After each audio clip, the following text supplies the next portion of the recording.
Ha! You ask about the Namunu, the people. That is who we are.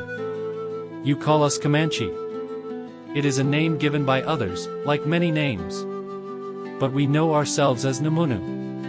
My people's story is a long story, woven with wind, dust, blood, and the spirit of the horse. It is carved on the face of the Llano Estacado and whispered by the prairie grass.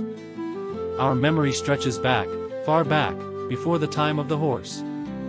We were once part of the Shoshone people, living in the cold mountains far to the north, in what you now call Wyoming. We were walkers then, hunters of deer and elk, gatherers. Life was hard, dictated by the snows and the scarcity of game in those rugged lands. We lived in smaller groups, our world confined by how far our feet could carry us. Then, a change came. A division. Perhaps it was over resources, perhaps a vision, perhaps simply the call of a different horizon. A large group of our ancestors broke away. They looked south, towards the sun, towards lands spoken of in whispers. They began a long journey, moving down from the mountains onto the Great Plains. This was generations ago, a slow migration, following the game, learning the ways of this new, vast, open land. They became the Namunu. For a time, we were still foot people on the plains. We hunted the Kutsi, buffalo you would say, on foot, a dangerous and difficult task requiring great skill and courage. We used dogs to help carry our lodges and belongings. The sky was immense, the land stretched forever, and the Kutsi herds were like a dark, moving river. Then, the Puuku, you say horse arrived. It came from the south, brought by the Spanish. At first, we saw these creatures ridden by the Spaniards and the Pueblos. We learned their power. Acquiring them was not easy, through trade, sometimes through daring raids. But once the Namunu understood the Puuku, our world transformed utterly. It was as if the Great Spirit had given us wings.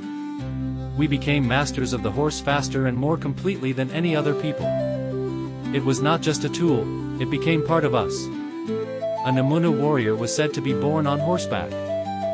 We learned to ride before we could walk properly. We could hang off the side of a running horse, shielded from arrows, firing our own bow from beneath its neck. We could guide them with knee pressure alone, leaving our hands free for the bow, the lance, the shield, later the rifle. We bred them for speed, stamina, and courage.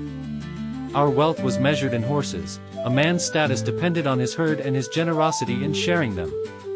With the horse, the plains opened to us like a lodge flap to the morning sun. We could hunt the Kutsi with an efficiency and scale unimaginable before.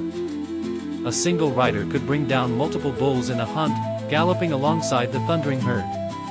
The Kutsi gave us everything: meat for sustenance, hides for lodges, teepees, robes for warmth, sinew for bowstrings and thread, bones for tools, horns for spoons and cups, even dung for fuel on the treeless plains. Our lives revolved around the Kutsi and the Puuku. We expanded rapidly. We pushed south, following the vast Kutsi herds, claiming the best hunting grounds. The land you now call western Kansas, eastern Colorado, western Oklahoma, the Texas Panhandle, eastern New Mexico, this became Comancheria. It was a vast empire, not of cities and farms, but of grass, wind, and movement. We defended it fiercely. Other tribes learned to fear the Namunu riders. The Apache, who were there before us, we drove them south and west into the deserts and mountains. The Ute, the Pawnee, the Osage, we fought them all for control of the plains and the Kutsi. Our society was fluid, adaptable. We lived in autonomous bands, each with its own leaders, peace chiefs chosen for wisdom and diplomacy, or chiefs chosen for courage and success in battle. Loyalty was to the band, and through the band, to the Namunu as a whole.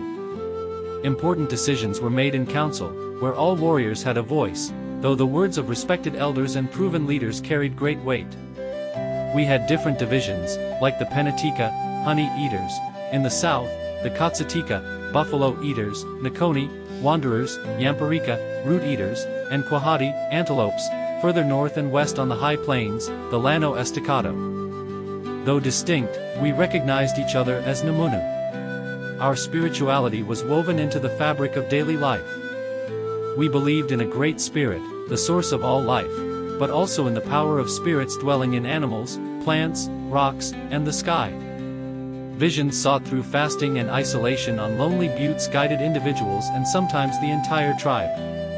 Medicine men and women held knowledge of healing herbs and sacred ceremonies, protecting us from harm and ensuring success in hunting and war.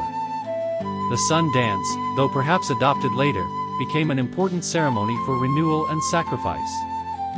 We raided. It is true. Raiding was part of our economy, a way to gain horses, captives, goods, and prestige. We raided Spanish settlements in New Mexico and deep into Mexico itself, bringing back thousands of horses and mules, shaping the economies of territories far beyond our own borders. Captives were sometimes adopted into the tribe, becoming Namuna themselves, especially children.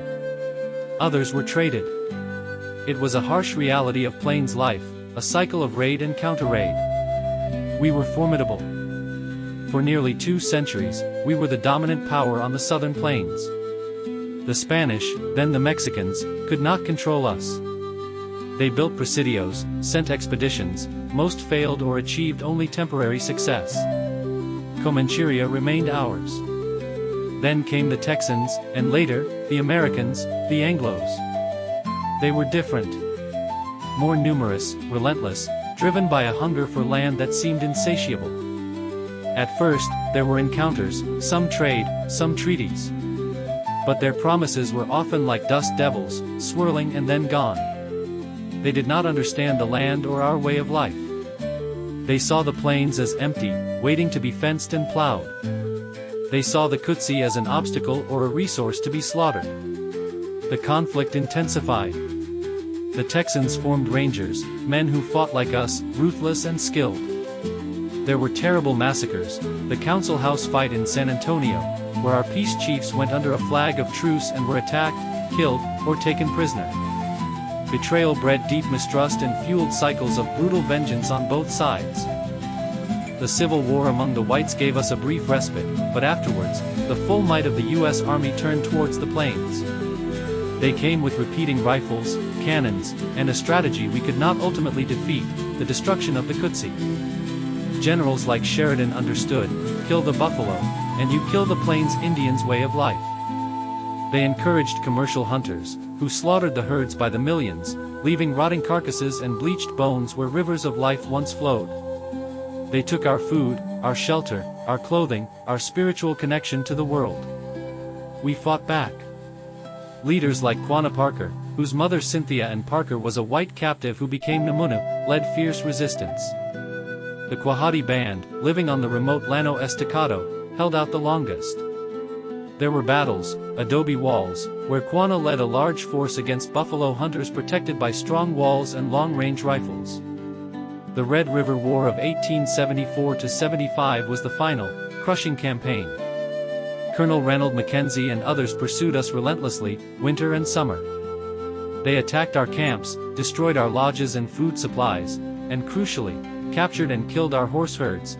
Thousands upon thousands of our beloved Puuku were shot down in places like Palo Duro Canyon. Without the Kutsi, without the horse, without the freedom to roam, our spirit was wounded, our bodies starved. One by one, the bands were forced to surrender, to come into the reservations around Fort Sill, here in what is now Oklahoma.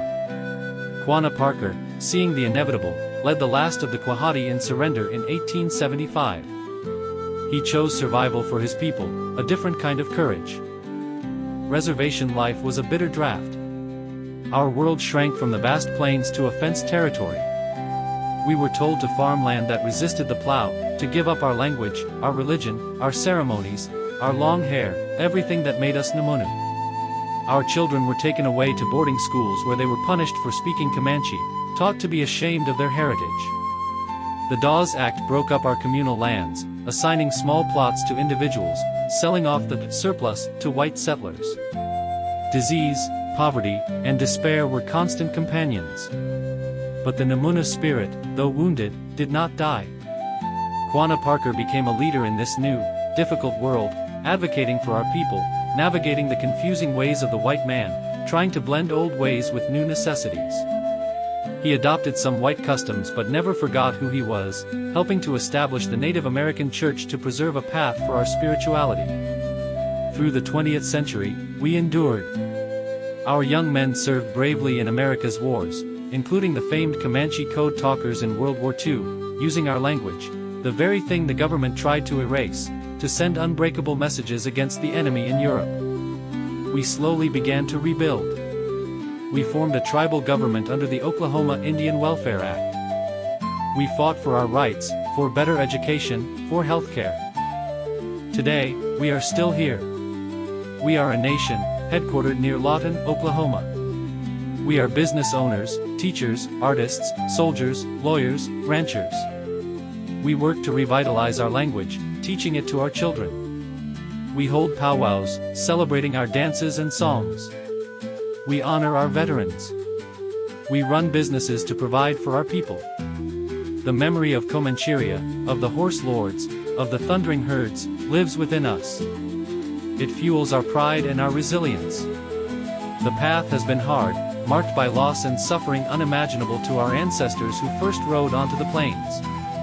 But the story of the Numunu is not just one of loss.